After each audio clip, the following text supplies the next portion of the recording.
les menaces de vote d'une motion de censure par les députés RN se font toujours plus insistantes.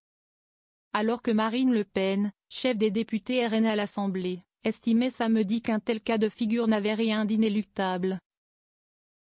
Elle considère ce dimanche 1er décembre à l'AFP que le gouvernement a mis fin à la discussion. Jordan Bardella emploie des mots similaires. Le président du Rassemblement national estime que la minorité gouvernementale, par entêtement et sectarisme, met fin au cycle des négociations, au risque de provoquer sa censure. Dans son message sur son compte X, Jordan Bardella fait plus particulièrement référence à une interview accordée ce week-end aux Parisiens par Laurent Saint-Martin, le ministre des Comptes publics. Il y indique que le projet de loi de financement de la sécurité sociale pour 2025 ne sera plus modifié. Dont acte, écrit le président du RN.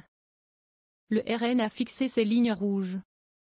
Interrogé sur les éventuels changements que pourrait connaître le projet de loi d'ici lundi, jour où il sera soumis à l'approbation de l'Assemblée nationale, Laurent Saint-Martin estime que ce texte n'est plus celui du gouvernement mais le fruit d'un compromis parlementaire entre députés et sénateurs via une commission mixte paritaire conclusive, ce qui n'était pas arrivé depuis 15 ans sur un budget.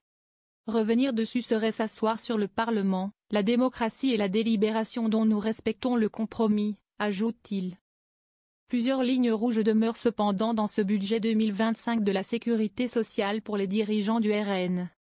À commencer par la désindexation partielle des retraites sur l'inflation, qualifiée de ligne rouge absolue ce dimanche par le président délégué du groupe RN à l'Assemblée, Jean-Philippe Tanguy.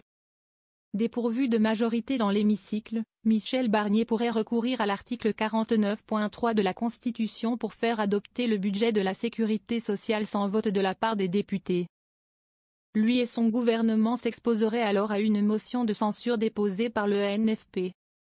Cette motion pourrait faire l'objet d'un vote dès mercredi et le RN s'est d'ores et déjà dit prêt à y adjoindre ses voix.